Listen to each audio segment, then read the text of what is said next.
Alors, bonjour une fois de plus. Toute une joie de vous avoir. Nous en sommes à la 7e étude, le 7e miracle dans l'Évangile de Jean. Et ce matin, nous allons parler de quelqu'un qui était en grande difficulté parce qu'il était mort. Alors, nous avons plusieurs miracles dans les évangiles, dont 20 miracles dans l'évangile de Matthieu pour présenter le Messie. Nous avons 18 miracles de Jésus pour présenter le Messie comme serviteur dans l'évangile de Marc. Dans Luc, nous avons 20 miracles et le but, c'est d'introduire le Messie comme le Fils de l'homme. Mais dans Jean, nous avons seulement 7 miracles. Et ces 7 miracles sont pour nous parler de la divinité de Jésus. Alors, le premier miracle, nous l'avons vu il y a déjà quelque temps, c'était les noces de Cana pour démontrer que Jésus est le maître de la qualité. Nous avons tous besoin d'une qualité de vie et seulement Jésus, le maître de la qualité, peut nous l'offrir. Le deuxième miracle, eh bien, Jésus a démontré qu'il est le maître de la distance, lui qui a été capable de guérir quelqu'un à distance.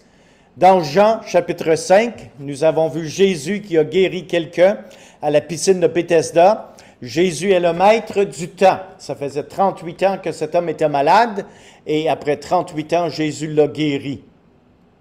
Dans Jean 6, le 4e miracle, Jésus a nourri 5000 hommes, sans compter les femmes et les enfants. Jésus est le maître de l'impossible. Quel que soit le task, quelle que soit votre situation qui vous semble impossible, tôt ou tard dans la vie, nous allons tous avoir besoin de Jésus, le maître de l'impossible. Le 5e miracle, eh bien, c'est le miracle d'une tempête épeurante. Et Jésus est le maître de toutes les tempêtes. Avez-vous eu des tempêtes dans votre vie? Si vous n'avez jamais eu de tempête, attendez, ça va venir, c'est juste que vous n'avez pas vécu assez longtemps. Tout le monde finit par avoir des tempêtes dans la vie. Et dans Jean 9, nous l'avons étudié un peu la semaine dernière et nous avons vu que Jésus est le maître de vos handicaps, de vos limitations, parce qu'il est le maître et de ses handicaps et il nous dit souvent « Ma grâce te suffit ». Ce qui nous amène aujourd'hui au 7e miracle, la résurrection de Lazare. Et par la résurrection de Lazare, Jésus démontre qu'il est le maître de la mort. Il peut nous donner de l'espérance dans le désespoir, car lui-même a vaincu notre pire ennemi, c'est-à-dire la mort. La parole de Dieu nous assure que nous avons 4 ennemis. Et les 4 ennemis sont listés ici. Le premier ennemi que nous avons en tant que chrétiens, c'est le moi. Le moi, ce sont nos désirs charnels, nos désirs avec nos pensées, nos désirs intérieurs qui nous incitent à pécher. Et la victoire peut être assurée en trouvant la porte de sortie. Parce que dans 1 Corinthiens chapitre 10, verset 13, il nous a dit que avec la tentation, le Seigneur prépare aussi une porte de sortie. Vous voyez ici, en haut, ça dit sortie. À l'arrière, ça dit sortie. Quand vous êtes dans une tentation intense, regardez autour, cherchez la porte de sortie. Le Seigneur a toujours préparé avec la tentation une porte de sortie. Le deuxième ennemi, c'est le monde. Le monde, ça, c'est les influences de l'extérieur, parce que le monde est contrôlé par Satan. Les influences qui vont nous inciter à pécher. Et là, nous pouvons avoir la victoire qui est assurée en réalisant que nous ne sommes pas du monde, mais que nous devons nous attendre d'être détestés par le monde. Le troisième ennemi, eh bien, c'est le malin. Le malin, lui, eh bien, il s'amuse à lancer des flèches. Puis, après de plusieurs milliers d'années, le diable, Satan lui-même, a beaucoup d'expérience. Puis, il sait très bien qu'en lançant des flèches, un jour ou l'autre, une de ces flèches va finir par coller. Et ça va être une tentation très forte. Et la manière dont nous pouvons avoir la victoire, c'est en mettant le bouclier de la foi. Et là, la victoire est assurée par les armes qui nous sont pourvues dans la sainte parole de Dieu. Ce qui nous amène à notre 4e ennemi. la Bible dit de la mort que c'est notre dernier ennemi. Ben oui, une fois que tu es mort, tu es mort. Et comment avoir la victoire sur la mort? Il y a juste une manière, la résurrection. Il nous est dit dans 1 Corinthiens 15, versets 20, 23, ainsi que 54 à 57, que Jésus a pris ce qui était l'effet de la mort sur lui-même. C'est un peu comme une piqûre de guêpe, une piqûre d'abeille, si vous voulez. Quand l'abeille vous pique, le dard reste. L'abeille s'en va, vole pour un certain temps, ensuite meurt. Jésus est celui-là qui a pris l'aiguillon de la mort. C'est-à-dire que maintenant, on n'a pu avoir peur de la mort. Parce que Jésus a pris l'aiguillon de la mort. Tout ce que la mort peut faire, c'est comme l'abeille autour pour nous épeurer. Mais la mort n'a pas de pouvoir sur nous. Pourquoi? Parce que nous allons ressusciter, parce que Christ lui-même a ressuscité des morts. Alors, la résurrection de Lazare. Nous avons un passage que nous devons lire et je vais faire quelques commentaires en lisant ce passage. C'est dans Jean chapitre 11, versets 1 à 46. C'est un petit peu long, mais ça va être nécessaire pour les applications que nous allons en tirer. Il y avait un homme malade, Lazare de Béthanie, village de Marie et de Marthe, sa sœur. C'était cette Marie qui oignit de parfum le Seigneur et qui lui essuya les pieds avec ses cheveux, et c'était son frère Lazare qui était malade. Les sœurs envoyèrent dire à Jésus, « Seigneur, voici, celui que tu aimes est malade. » C'est intéressant ici de voir la pensée de la maladie qui est dans la même phrase avec l'amour de Jésus. Quand tu es malade, n'oublie jamais que Jésus continue toujours de t'aimer, même si tu es malade. Verset 4, après avoir entendu cela, Jésus dit, « Cette maladie n'est point à la mort, mais elle est pour la gloire de Dieu. » Ça, c'est un fait très intéressant. Imaginez-vous d'être malade, pas juste pour être malade, mais d'être malade pour la gloire de Dieu. C'est intéressant comment cette histoire se développe, afin que le Fils de Dieu soit glorifié par elle. Or, Jésus aimait Marthe et sa sœur et Lazare. Alors, l'amour de Jésus envers Lazare ne s'étendait pas juste à Lazare, mais aussi envers la parenté qui avait un frère qui était malade. Et il dit ensuite aux disciples, « Retournons en Judée. » Les disciples lui dirent, « Rabbi, les Juifs tout récemment cherchaient à te lapider et tu retournes en Judée. » Jésus répondit, « N'y a-t-il pas 12 heures au jour? » Et au verset 11, après ces paroles, il leur dit, « Lazare, notre ami, dort, mais je vais le réveiller. » Les disciples lui dirent, « Seigneur, s'il dort, il sera guéri. » Jésus avait parlé de sa mort, mais ils crurent qu'il parlait de l'assoupissement du sommeil.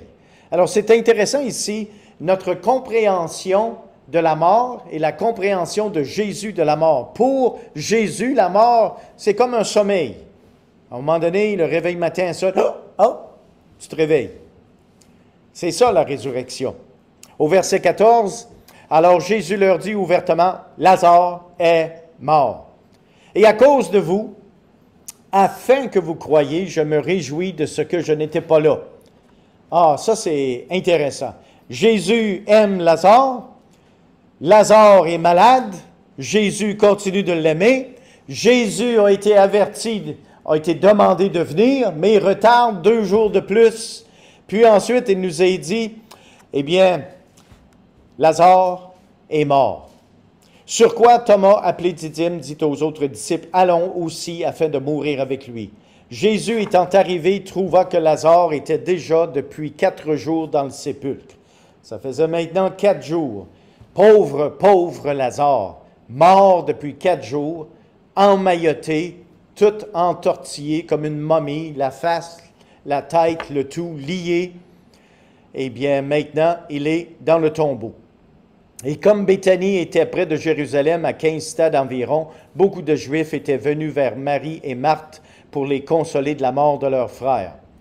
Lorsque Marthe apprit que Jésus arrivait, elle alla au-devant de lui, tandis que Marie se tenait assise à la maison. Marthe dit à Jésus, « Seigneur, si tu eusses été ici, mon frère ne serait pas mort. » Ça, c'est intéressant dans la vie de cette femme. Parce que, selon son raisonnement, c'était, si tu aurais été ici, Jésus, tu aurais arrêté la maladie, puis en arrêtant la maladie, mon frère ne serait pas mort. Alors nous, on a toujours des suggestions à donner à Jésus, comment le problème devrait être réglé dans nos vies. Bien, si ça arrive, Seigneur, on va être correct. Eh bien, Jésus lui dit, « Je suis la résurrection et la vie. Celui qui croit en moi vivra quand même. Il serait mort. Et quiconque vit et croit en moi ne mourra jamais. Crois-tu cela? » Elle lui dit, « Oui, Seigneur, je le crois. » Et maintenant, nous descendons au verset 32.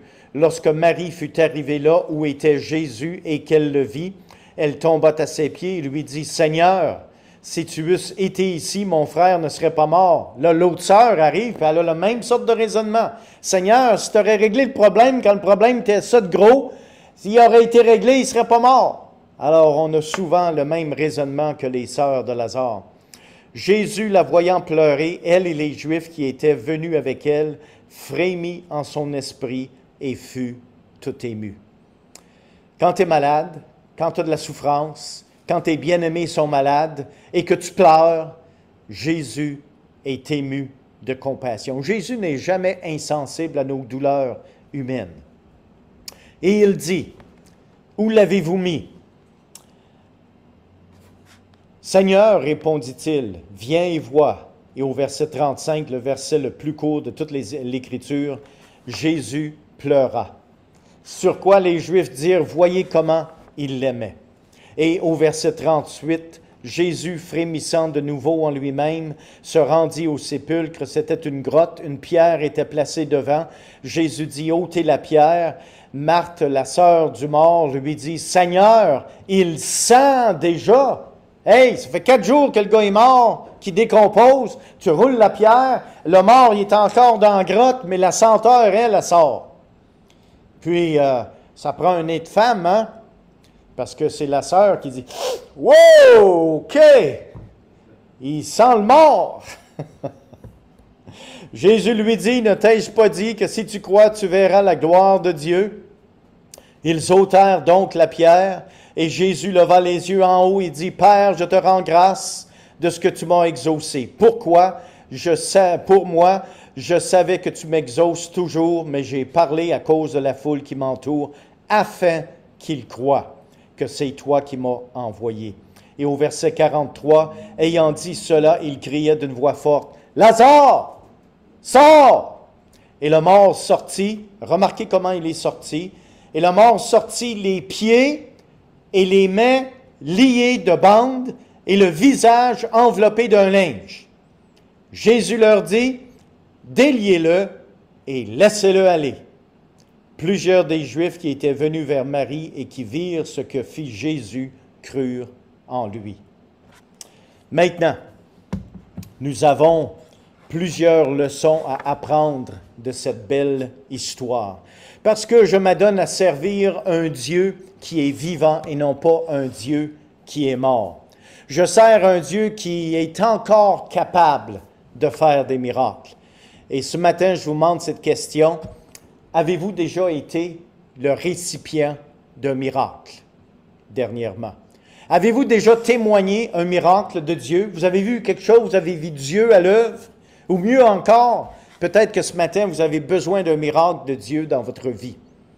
La parole de Dieu nous enseigne des principes et des leçons de vie qui nous aident à reconnaître les miracles divins. Si vous verriez un miracle aujourd'hui, seriez-vous capable de reconnaître que c'est Dieu qui est à l'œuvre? Eh bien, voici comment Dieu travaille quand il fait un miracle. Il y a des principes. Eh bien, le premier principe, c'est qu'il y a une grande différence entre un miracle et de la magie. Peut-être que vous avez eu, à travers les années, certains privilèges d'assister lorsqu'il y avait un magicien qui performait. Eh bien, le but de la magie, c'est de décevoir les spectateurs en manipulant la perception humaine temporaire. C'est-à-dire qu'il crée une certaine illusion, et là, tout le monde, « Yeah! Oui! Youpi! » Eh bien, le monde sont impressionnés. Alors que le but d'un miracle est de changer nos circonstances de façon permanente afin que Dieu soit glorifié dans nos vies. Quelle différence! Un miracle, eh bien, c'est une intervention de Dieu dans nos vies afin que s'accomplissent certaines choses qui ne s'accompliraient pas sans l'intervention de Dieu. Avez-vous besoin d'une intervention divine? Un miracle est l'intervention de Dieu dans les affaires humaines. C'est exactement ce que Dieu est en train de faire dans le miracle de Lazare. Dieu, la divinité, est en train d'intervenir dans les affaires humaines. Lorsque l'homme est incapable de procéder parce qu'il fait face à un obstacle, à une situation quelconque qui lui est impossible, Dieu peut intervenir dans la vie de cet individu. Il y a un deuxième principe ici lorsque Dieu fait un miracle. C'est que Dieu n'est pas lié de faire un miracle sur la base de votre calendrier. Alors, dans le texte que nous avons lu, les deux sœurs, qu'est-ce qu'ils font? Situation d'urgence, le frère Lazare, il est malade. Alors, qu'est-ce que tu fais quand quelqu'un est malade? Vite, vite, vite, va chercher le docteur Jésus. Non? Pas ça que vous faites quand vous êtes malade? Vite, vite, vite, on appelle l'urgence, 911. Puis, vite, vite, vite, on s'en va à l'urgence. Parce que c'est une espérance qu'ils vont être capables de prendre soin du problème. Puis, les deux sœurs, ils envoient chercher Jésus. Puis Jésus, il n'est pas pressé de venir. Il attend 2 jours de plus. Puis là, ben, ça prenait le temps de voyager. Puis par le temps que Jésus est arrivé, ça faisait 4 jours que le pauvre Lazare était décédé puis il avait été mis dans le tombeau. Ça, là, il y a une leçon très importante pour nous à apprendre. C'est que quand Dieu fait un miracle, là, il n'est pas lié de faire un miracle selon mon calendrier ou votre calendrier. Dieu agit quand ça lui plaît. Non seulement ça, mais il y a des raisons pour lesquelles parfois il retarde. Et les raisons sont données dans le texte que nous avons lu. Pour la gloire de Dieu. Parce que quand c'est toi qui as résolu un problème, quand c'est moi qui ai résolu un problème, bon, c'est fait, on passe à autre chose, n'est-ce pas? Mais quand tu es rendu à une place dans la vie où tu es totalement incapable, démuni de toutes sortes de choses pour accomplir quoi que ce soit, il y a seul Dieu qui peut intervenir. Là, tu comprends que quand Dieu agit, la gloire lui revient. Un principe très important. Il y a un troisième principe. C'est que votre idée d'une solution miracle n'est pas la solution miracle de Dieu. Souvenez-vous que Dieu est très sensible aux souffrances humaines. Nous avons vu cela.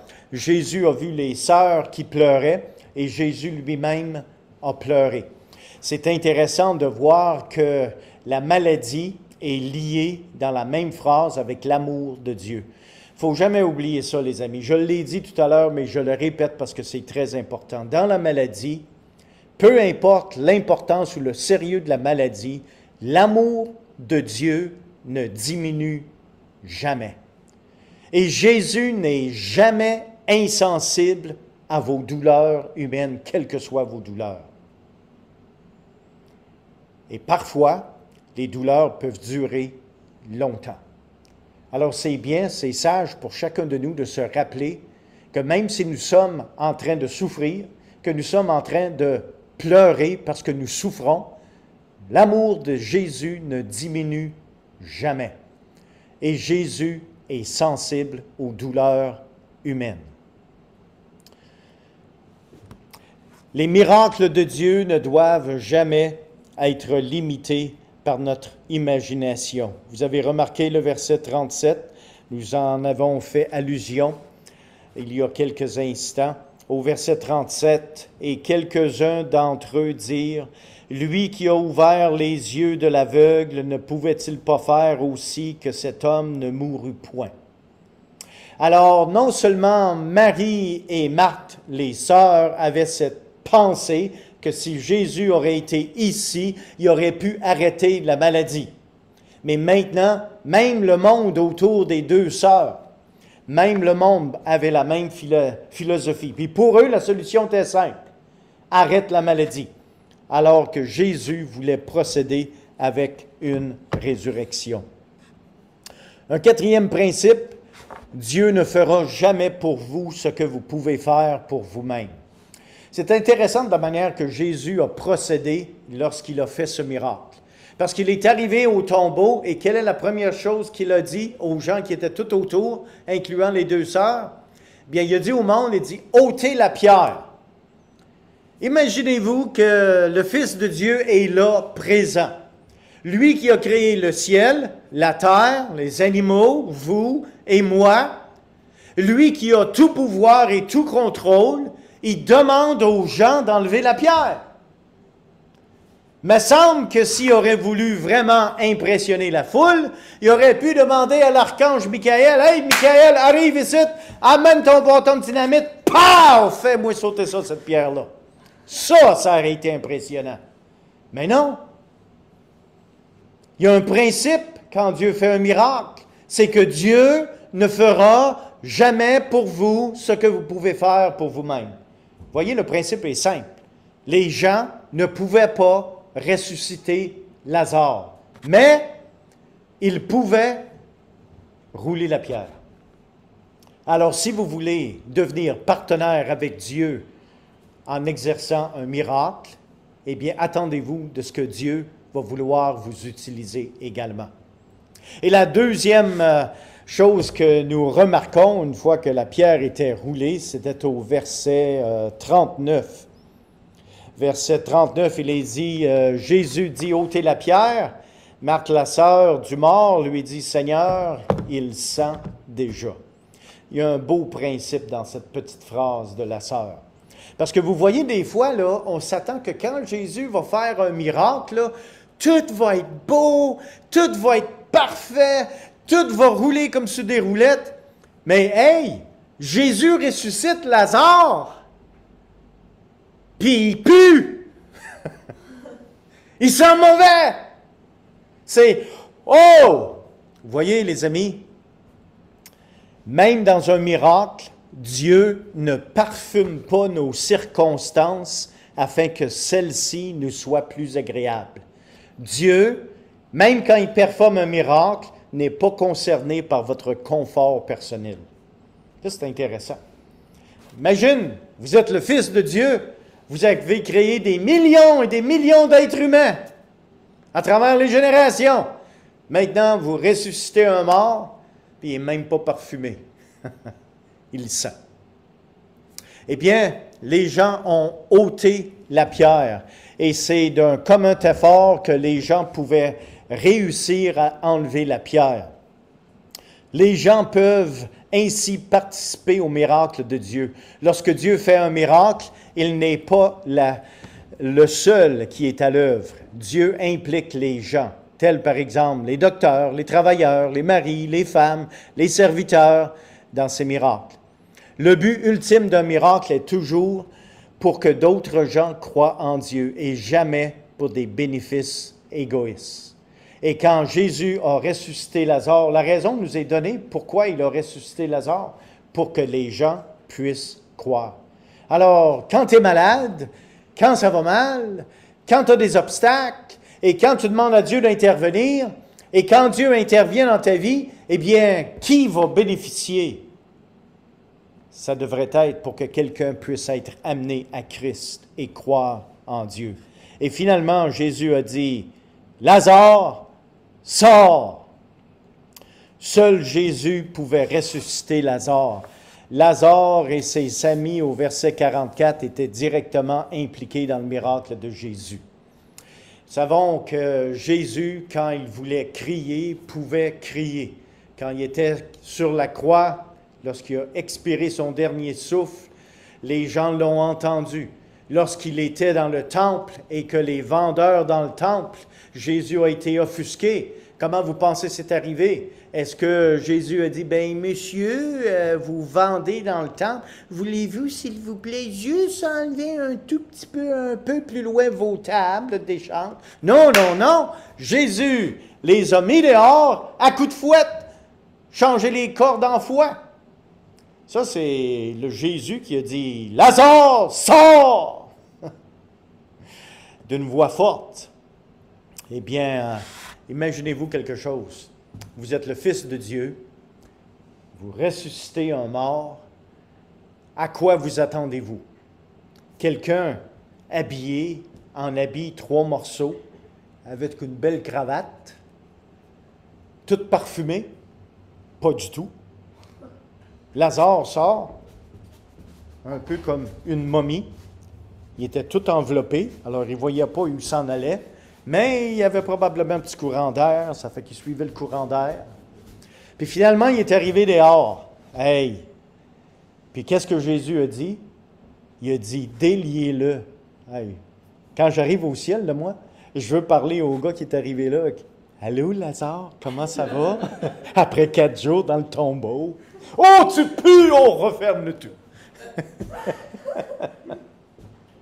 Oh, Lazare! Vous savez, les gens pouvaient rouler la pierre.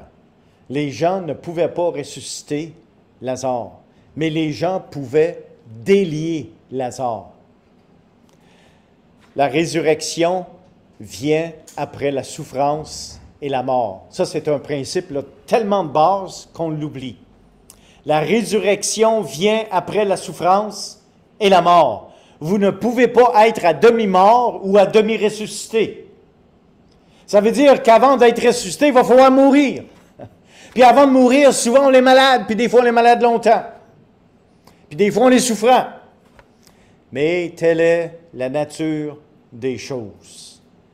Mais pour ceux qui croient, nous avons l'espérance, la certitude de la résurrection parce que Christ, le premier-né à être ressuscité, a la capacité, le pouvoir de nous ressusciter des morts. C'est pour ça qu'il est dit dans les Saintes Écritures que nous avons lues, « Celui-là qui vit et qui croit ces choses ne mourra jamais. » Parce que tout ce que la mort est, ce n'est qu'une porte qui nous fait entrer dans une autre vie. La résurrection est aussi certaine que la mort.